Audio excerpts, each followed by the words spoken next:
I've been meaning to record this short video clip for a while, but because of competing commitments, I haven't got around to it until now.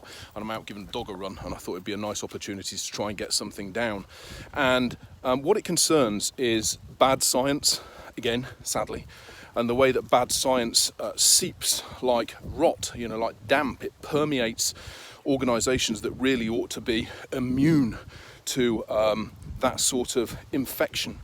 And it threatens their integrity, and it threatens the way that they come across, their transparency, their honesty, their public trust, their openness, And I'll explain what I'm talking about here.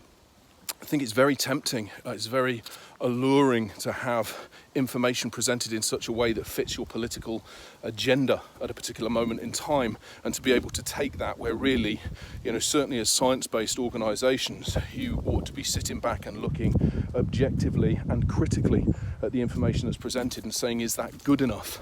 And what I want to talk about is the PDSA, which I think is a great organisation, okay, the People's Dispensary for Sick Animals, and they brought out the 2019 PAW report, which is one of an annual, succession of annual reports into various aspects of animal nutrition, exercise, training, breeding for cats, dogs and rabbits.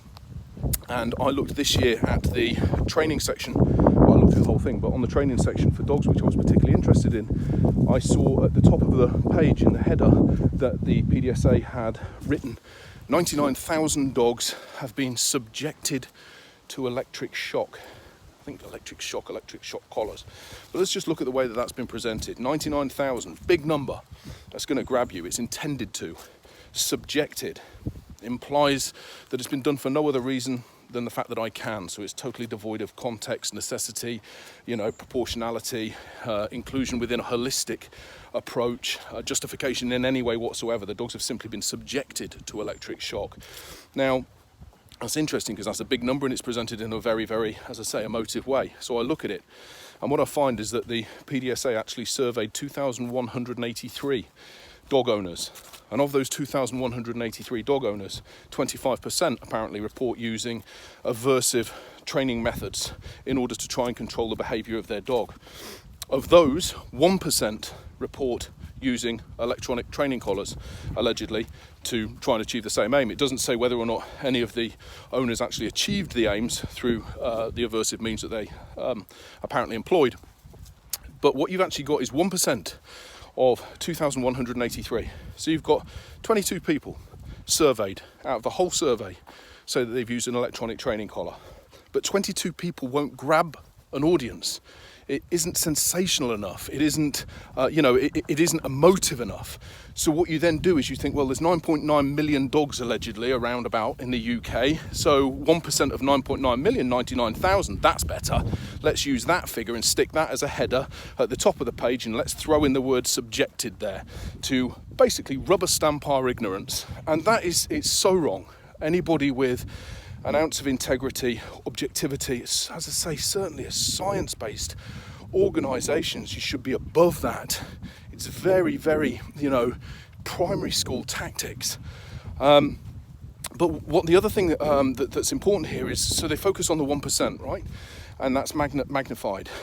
24% then, so 2.4 million dogs, if you want to use a statistical on a national level based on the 9.9 million estimated dogs.